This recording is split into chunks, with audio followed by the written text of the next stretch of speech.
Maduro in the pen, strikes in Caracas, future uncertain. As of the time of writing, former Venezuelan President Nicholas Maduro is in New York, awaiting trial for narco-terrorism, among other charges. Maduro stole the country's most recent elections, leading to the exile of opposition leader and Nobel Peace Prize recipient Maria Corina Machado. Following those events, President Trump ordered US airstrikes on the Venezuelan capital of Caracas and on surrounding military targets. Maduro was captured at his residence along with his wife and has already been extradited to the United States. He now faces an indictment originally issued in 2020. Maduro was the hand-chosen successor of Hugo Chavez. Chavez is perhaps best remembered internationally for standing at the United Nations podium and declaring that it smelled of sulfur after President George W. Bush spoke, referring to Bush as the devil himself. Chavez's gravesite was reportedly struck during the operation, for the record. Turning to today's developments, information is coming in rapidly, some verified and some not, regarding the aftermath and future outlook.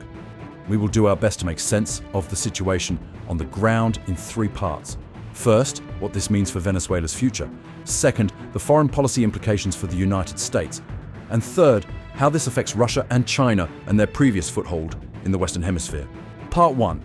Venezuela. Venezuelan exiles in the United States have been seen on mainstream media celebrating Maduro's removal from power, particularly in Florida, where large crowds gathered, many in tears of joy.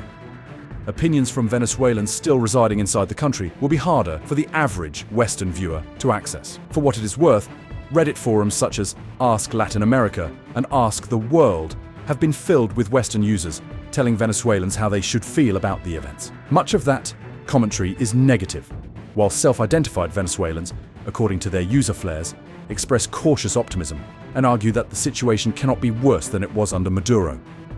Of course, the true identities of anonymous posters cannot be verified. Still, there are real reasons for optimism. Venezuela's financial collapse began as an internal issue. International sanctions came years later. China and Russia may posture as strategic partners, but neither of the United States' main rivals ever invested meaningfully in a mutually beneficial relationship with Venezuela. If anything, Venezuela served as a convenient distraction. Its oil reserves require extensive refinement, and its alignment with US rivals helped draw American attention into its own hemisphere, rather than toward Russian or Chinese backyards. President Trump has stated that the United States will be running Venezuela for the foreseeable future, though little context was given. Trump has also said that Maria Corina Machado lacks sufficient respect or domestic backing, and that he does not currently view her as a viable replacement. What this means in practice remains unclear. Crimson Chessboard does not believe that the United States maintaining a de facto colony in South America is a good outcome for either country. Instead, the US should assist in organizing open and free elections under international supervision, while beginning long-term negotiations for trade relationships. The United States currently holds overwhelming leverage, but that does not require exploiting the situation outright. Put simply, the US possesses the most advanced oil refining capacity in the world. Venezuela provides the oil, the US refines it at scale, and both sides benefit. As a concession, the United States could gain expanded authority to combat cartels that ship narcotics into the US, killing Americans. Venezuela's GDP would rise, millions of jobs could be created, and overall quality of life would improve dramatically. Part 2. The United States. With this decapitating strike, the United States has reasserted itself as the dominant power in the Western Hemisphere. For context, Russia remains locked in a grinding and costly stalemate with a neighboring adversary after 3 years of war. China, meanwhile, has spent decades saber-rattling over an island just off its coast without taking decisive action. The United States, in a single night, captured the sitting president of a foreign nation on another continent. Whatever one thinks about neo-imperialism or moral concerns, this sends an unmistakable signal to Moscow and Beijing. American military capability operates on a different level. Notably, a Chinese delegation was reportedly present in the region around the time of the strikes. The United States proceeded regardless. Russia, China, and Venezuela had cooperated in evading US sanctions. With a potentially American-aligned government now in place, Russia, in particular, and China to a lesser extent, have been pushed further into strategic isolation. Right or wrong, this is how great power competition functions. Russia and China both blinked, and they look weaker for it. Part 3.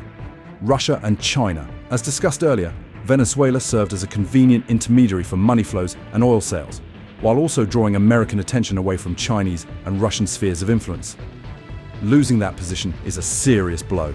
At present, the United States has not redeployed significant forward forces from Europe or Asia to conduct the Venezuelan operation. Combined with the loss of a reliable sanctions evasion partner, both Beijing and Moscow are worse off strategically. Unverified reports suggest that Venezuelan Vice President Delcy Rodriguez has fled the country and is currently in Moscow. Perhaps she will run against Bashar al-Assad for HOA president in the suburbs of Moscow. Jokes aside, the lesson is clear. Aligning directly against the United States as a Chinese or Russian proxy no longer appears to be a wise or prudent strategy. One can debate the morality of great power behavior or argue whether actions are self-serving. But the historical record is consistent. In moments of crisis, neither Xi nor Putin sends troops or meaningful military deterrence to defend their partners. Conclusion. Venezuela's future remains uncertain, but there are legitimate reasons for cautious optimism. The average Venezuelan may soon have access to better jobs and a higher quality of life. The United States has weakened Russian and Chinese strategic positions in the Western Hemisphere, and both Beijing and Moscow will think twice before pursuing similar foreign entanglements. Much work remains ahead, and significant fallout has yet to fully reveal itself. Thank you for watching this special report. We will provide smaller addendum updates as events continue to unfold. Our thoughts tonight are with the Venezuelan people. May they avoid being caught in the crossfire, may they be treated with dignity and respect, and may their lives improve in the aftermath of this military action. Be sure to like, subscribe, and stay in the prime.